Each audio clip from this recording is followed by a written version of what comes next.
माझे नाव पियुष निमिचंद चौधरी. मी इयत्ता 4थीत शिकत आहे. माझ्या टीचरांचे नाव पुष्पा राजू टीचर आहे. आजचा माझा विषय आहे पर्यावरण रक्षण माझी जबाबदारी.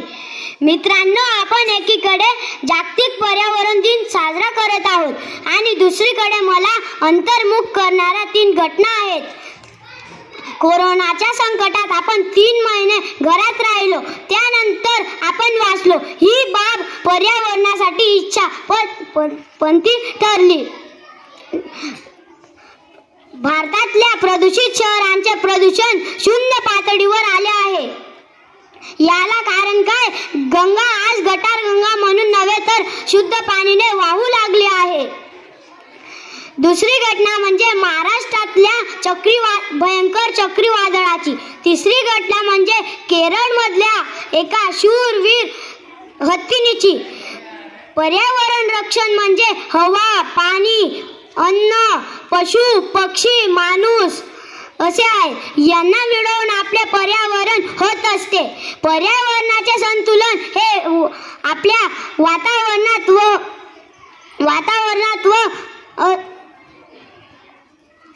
हवामानात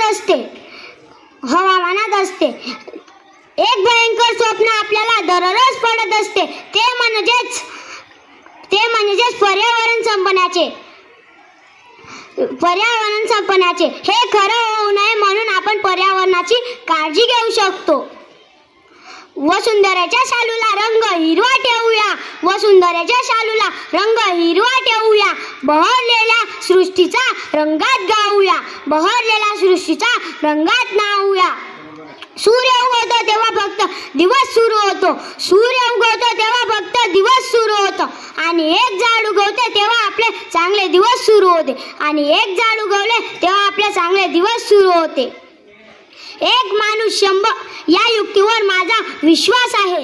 एक माणूस 100 पावले चालू शकतो, ती म्हणजेच त्याची कृती. आणि सर्वजण मिळून कृतीचा एक पाऊल चालला तर ते अभियान असते.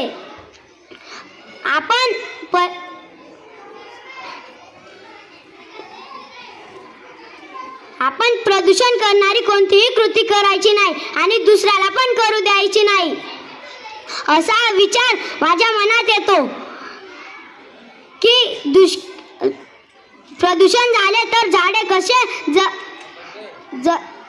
जगवेन. झाडांमुळून ऑक्सिजन मिळते हे आपल्याला समजायला पाहिजे. काही लोक मुद्दामून झाडे तोडतात.